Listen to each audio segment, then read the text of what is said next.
मुजरा महाराणी साहेब, देवाच्या दारात भेटलात म्हणजे हा काहीतरी चांगलाच संकेत दिसतोय.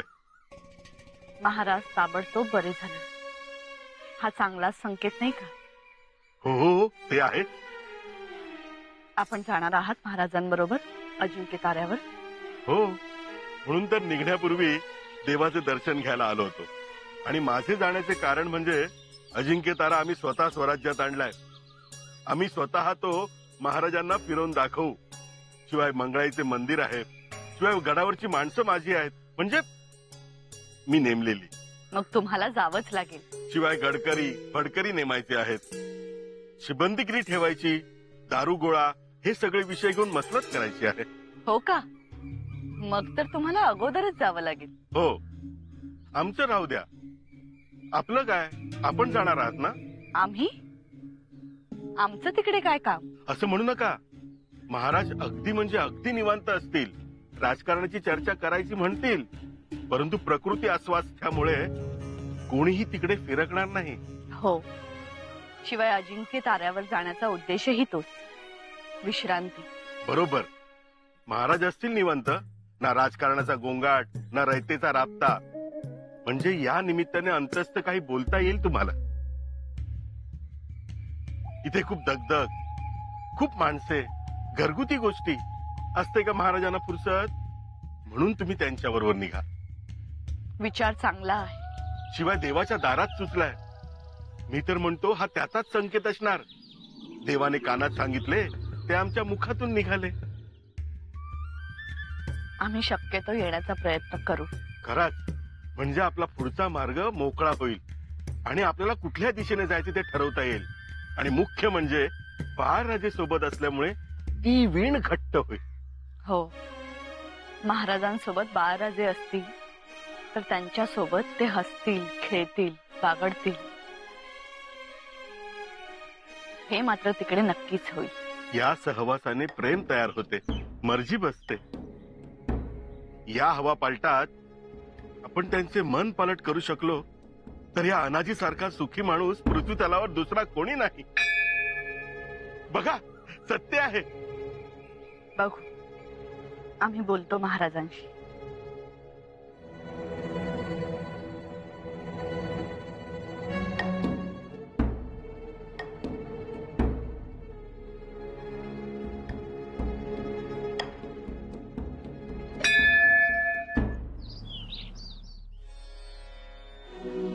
मातोश्री, हे घ्या शेरे.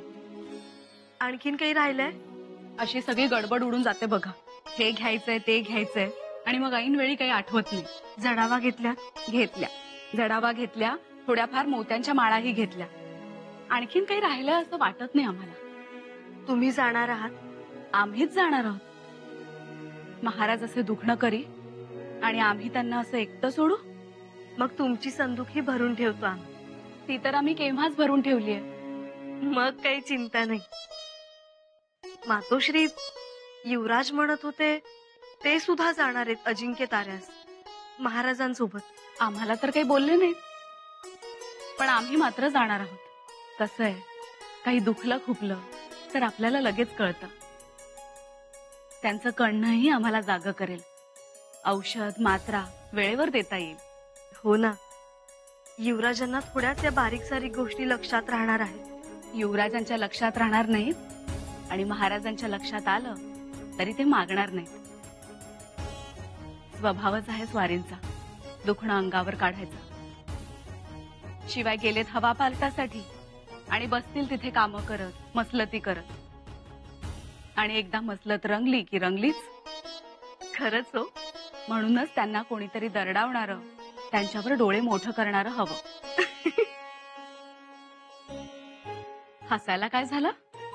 काही नाही मातोश्री, याआधी कधी तुम्हाला डोळे मोठे करताना पाहिलं नाही ना, म्हणून हसू आलं. शिवाय अजिंक्य ताऱ्यावर अत्यंत सुंदर असं मंगळाईचं मंदिर सुद्धा आहे. देवीची ओटीही भरता येईल. गड स्वराज्यात आल्यापासून पहिल्यांदाच आपल्याकडून पूजा होणार आहे, म्हणून जायचं. दुसरं काही नाही. महाराज, आम्ही ऐकणार नाही तुमचं. आम्ही येणार सोबत. असं तुम्हीही येणार? होय महाराज. आम्हीही येणार महाराज. बर, तुम्ही देखील येणार? हो. मग सकवारबाईंनाही सांगावा धडा. सगुणाबाईही येतील. म्हणजे मग आपोआपच राजाराम राजेही येतील. आणि राजाराम राजे आलेत म्हटल्यावर शंभूराजेही येणार. आणि शंभूराजे येत आहेत म्हणजे येसुबाईंना तर यावंच लागेल. आमचा संबंध कुटुंब कबिलात जर अजिंक्य ताऱ्यावर आला तर मग इकडचे गडकरीही येतील, मंत्रीगणही येईल. बापरे, मोठीच यातायात होणार. त्यापेक्षा आम्ही जात नाही. तेही खरंच आबासाहेब. आपण सगळेच गेलो तर इकडे गडावर कोण थांबणार? आम्ही थांबू गडावर. आम्ही सांभाळू गड. शाबास सुनबाई, शाबास. मग ठीक आहे, आम्ही थांबतो सुनबाईंसोबत. मग आम्ही येत नाही. हे बरोबर. कसं आहे, आम्ही तिकडे हवा पालटासाठी चाललो आहोत. आणि तिथे देखील तुम्ही सगळे सतत आमच्या डोळ्यासमोर असलात तर आम्हाला देखील नीट हवा पालट झाल्यासारखं वाटणार नाही ना?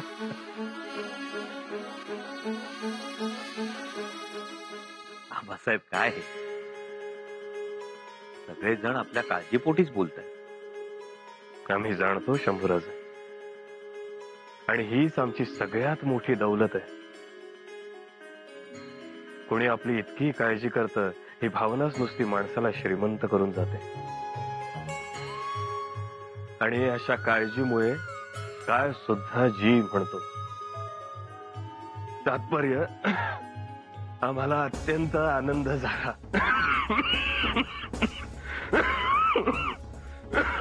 पण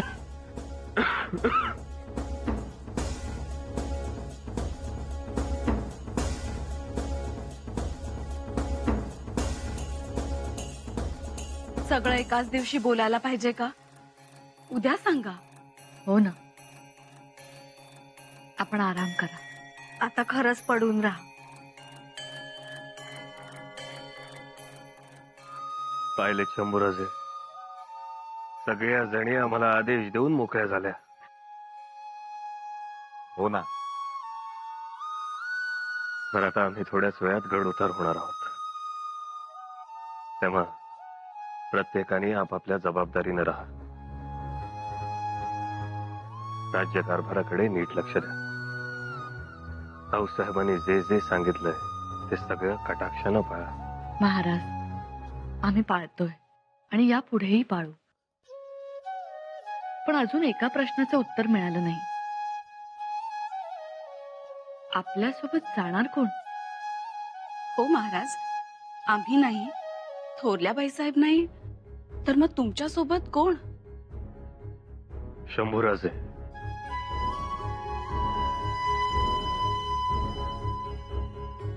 शंभूराजे येतील आमच्या सोबत. महाराज, हा आमचा आदेश आहे. शंभूराजेच आमच्या सोबत येतील.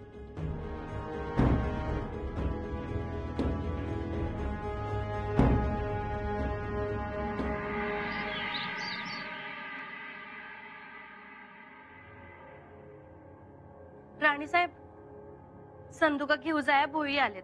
आले? काही राहिलं तर नाही ना? नाही, समजा चीज वस्तू ध्यानात ठेवल्यात. मध घेतलं? बघ, ठेवता ठेवता राहिलं. मधाची बरणी घे.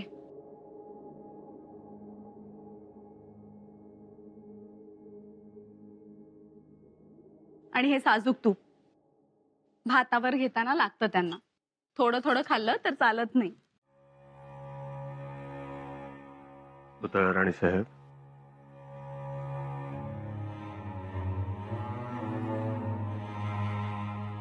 तुमच्या या संदुका काही भरण्यातल्या नाहीत.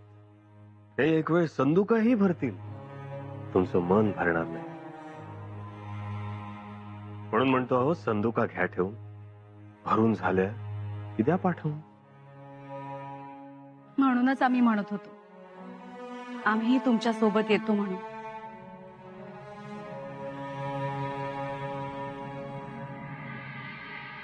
आमचं सुद्धा हेच म्हणणं होतं. सोबत येतो म्हणजे खाण्यापिण्याचा विषयच मिटून जातो.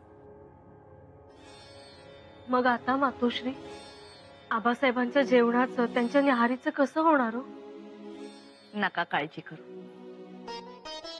आम्ही तजवीज करून ठेवली. पण मातोश्री, काय तजवीज केली आपण? आम्ही आमचा खानसामा अजिंक्य ताऱ्यावर पाठवत आहोत. त्याला आमच्या एवढंच महाराजांना खाण्यापिण्यात काय काय आवडतं याची जाणकारी आहे. म्हणजे भाजी कोणती आवडते, आमटीत तिखट किती, मीठ किती. म्हणजे आबासाहेबांची चव त्यास माहित आहे. आता कसं बोललात? अहो, महाराजांची काळजी आपल्याला, आणि ते कितीही नाही म्हणाले तरी त्यांच्या सोयी गैरसोयी आपल्यालाच बघाव्या लागतात. आता काळजी मिटली. कधी पाठवताय खानसामा? अर्ध्या वाटेवर पोहोचलेही असणार. महाराज पोहोचण्या अगोदर तजवीजीनं राहावं लागणार. महाराजांनी काही मागितलं तर चूल पेटवून तयारीत पाहिजे. हो ना, किती हो ध्यान असते तुमचे. ध्यान ठेवायलाच पाहिजे, नाहीतर शंभूराजे बघत राहतील आबासाहेबांच्या तोंडाकडे आणि आबासाहेब बघत राहतील शंभू बाळांच्या तोंडाकडे. हे मात्र खास बोललात तुम्ही.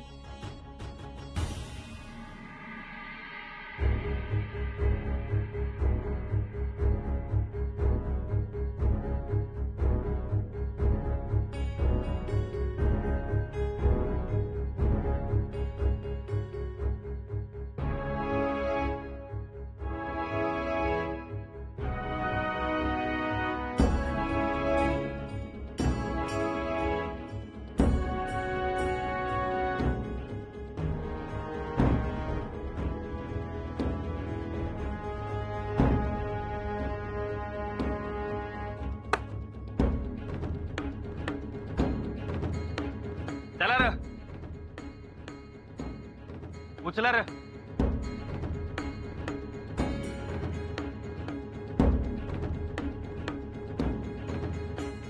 थांबा. नानाजी, हे काय केलं? लिंबू उतरवून टाकलं. त्यांनी काय होत? बाधिकार होत नाही. असं कोणी सांगितलं तुम्हाला? सांगितलं नाही कोणी, पर समजेच करतायत म्हणून केलं. असं प्रत्येक वेळेला करता? जी, हर एक मोहिमेला. लोक याचा काय अर्थ काढतील? पालख्या घोड्यांवरून आपण लिंब उतरवून टाकतो म्हणून आपण यशस्वी होतो? बघ, आमच्या या मावळ्यांच्या पराक्रमाला काय अर्थ उरला? चुकलं माझं.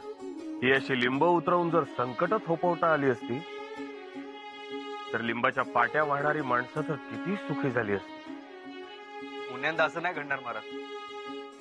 शाबास.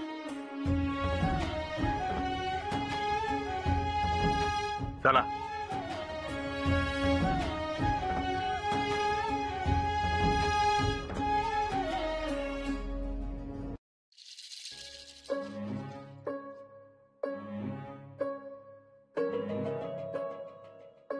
महाराजांची पालखी बाहेर पडली. आमचंही आवरलंच. गडाच्या पायथ्याशी गाठवतात. खरं तर आम्हाला यायचं होतं हो अजिंक्य ताऱ्यावर. मी आला असतात तर बरं झालं असतं. बघा ना, आबासाहेबांचा तेवढाच सहवास मिळाला असता आम्हाला. सहजच 4-2 गोष्टी ऐकता आल्या असत्या, त्यांना काही विचारता आलं असतं. पण आता मात्र ते भाग्य तुम्हाला. ते तर आहेच.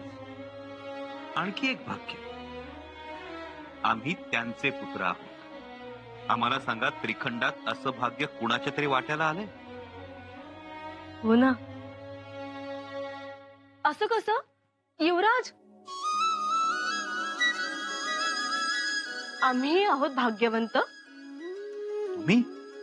हो, आम्ही आबासाहेबांच्या सुनबाई आहोत. ही गोष्ट नाही का त्रिखंडाला हेवा वाटायला लावणारी? हे लक्षातच आलं नाही आमच्या. येसो आम्ही एक गोष्ट करू तुमच्यासाठी. गडावर पोचल्यानंतर आबासाहेबांना तुम्ही यावं, तुम्हाला बोलवावं अशी गळ घाल. म्हणजे तुमची इच्छा सांगू. जर आबासाहेबांनी संमती दिली तर लगेच बसा पालखी. खरंच आमच्यासाठी शब्द टाका. बघू, प्रयत्न करू. येऊ. काळजी घ्या. आम्ही निघालोय आणि हे शब्द ऐकू आले नाहीत असं कधीच झालं नाही. हे शब्द तुमच्यासाठी तर आहेतच, पण त्याहूनही जास्त आपल्या आबासाहेबांसाठी आहे. तुम्ही त्यांची काळजी घ्या असं म्हणतोय आम्ही. ती घेणारच आम्ही. त्यांच्या खाण्यापिण्यावर लक्ष द्या. त्यांना जास्त बोलू देऊ नका. रयतेलाही भेटू देऊ नका. तेवढं मात्र सांगू नका. आबासाहेब जेवढे जास्त रयतेला भेटतील तेवढे लवकर बरे होतील. आबासाहेबांचं सर्वात गुणकारी औषध म्हणजे रयत. त्यांना आरामाची सक्त गरज आहे. तुम्ही त्यांच्यावर लक्ष द्या. देणार हो. नाहीतर हवा पालटाचा एवढा सायास करून काय उपयोग? येसू, तुमची तळमळ समजू शकतो आम्ही, पण एक गोष्ट ध्यानात ठेवा. एक वेळ पुत्र म्हणून पित्याची काळजी घेण्यात गफलत होईल, पण स्वराज्याचा मावळा म्हणून छत्रपतींची काळजी घेण्यात कधीच काही होणार नाही. युवराज, आम्ही आबासाहेबांसोबत जातो आहोत ते त्यांचे पुत्र म्हणून नाही, स्वामीनिष्ठ मावळा म्हणून. येतो.